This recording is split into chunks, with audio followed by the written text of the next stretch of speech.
Dan dalam hal ini Bapak Ketua dan Bapak Wakil Ketua Komisi, yang terhormat Bapak dan Ibu para anggota Komisi 3 DPR RI yang kami tidak bisa sebut satu persatu.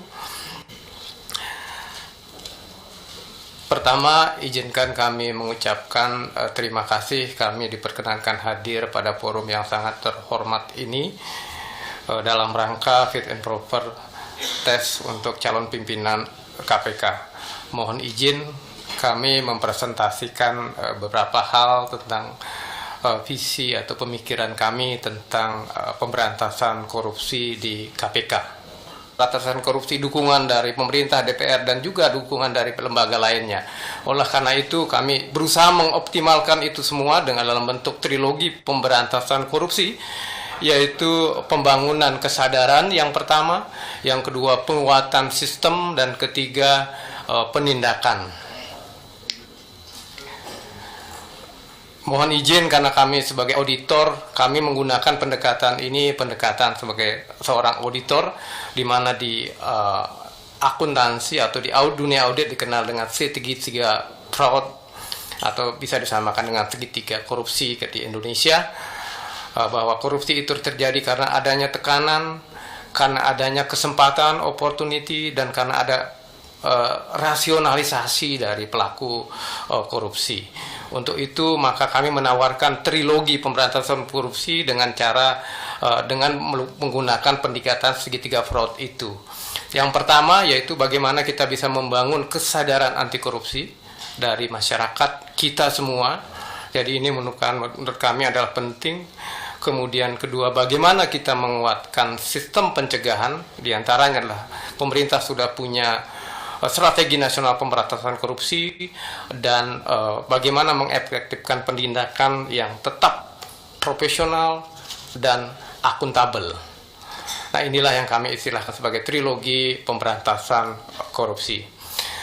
Bapak pimpinan dan Bapak Ibu anggota yang kami hormati, ini adalah pemikiran tentang trilogi pemberantasan korupsi. Yang pertama tentang pembangunan kesadaran anti korupsi. Pembangunan kesadaran anti korupsi barangkali ini hal biasa, sudah sering kita dengar, tapi kami ingin melihat bagaimana caranya agar ini menjadi yang utama kita lakukan, kita kembangkan sehingga masyarakat kita sadar akan bahaya korupsi, dan dengan kesadaran itu maka dia tidak lagi mau melakukan korupsi. Sedangkan di penguatan sistem kami cenderung bagaimana kita mendukung dan mendorong upaya pemerintah dalam melaksanakan strategi nasional pemberantasan korupsi agar siapapun tidak lagi bisa melakukan korupsi. Sedangkan strategi yang ketiga yaitu penindakan. Tetapi tindakan bukan hanya penindakan, tapi penindakan yang sifatnya profesional, transparan, dan akuntabel. Dalam hal ini bagaimana kita bisa mengefektifkan semua pihak atau lembaga lain yang terlibat atau yang terkait dengan pemberantasan korupsi. Ini adalah, kalau pemberantasan ini dengan cara penindakan bisa efektif, maka kita berharap agar tidak lagi orang untuk berani melakukan korupsi.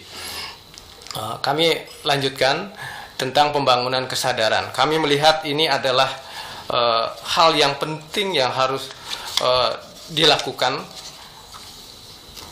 karena kita pahami bahwa demikian banyak sistem yang sudah kita bangun, demikian banyak penindakan yang sudah kita lakukan, banyak orang yang sudah ditangkap atau diproses hukum, banyak harta yang sudah disita dan sebagainya, tetapi toh korupsi tetap saja terjadi dan bahkan cenderung menjadi lebih besar.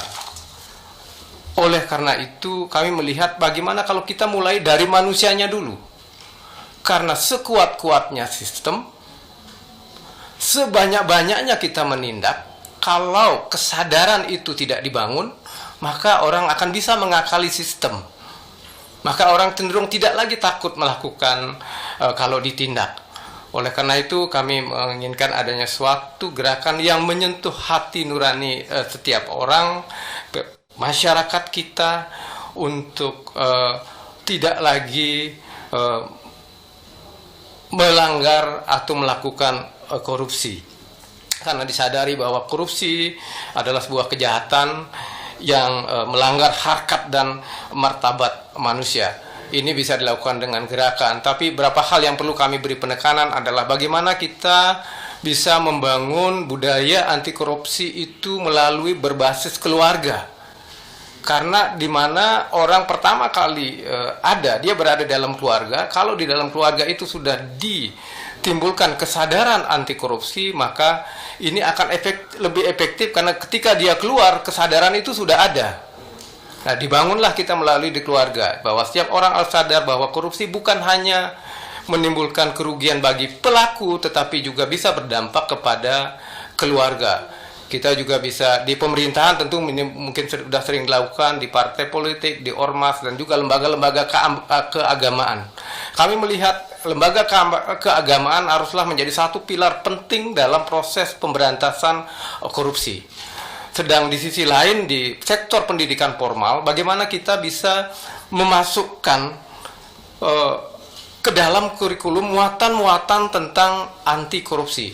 Oleh karena itu, kami menginginkan dengan adanya menyentuh hati nurani setiap orang, hati nurani masyarakat kita sejak dini, maka masyarakat kita akan tahu, akan paham, dan sadar terakhir.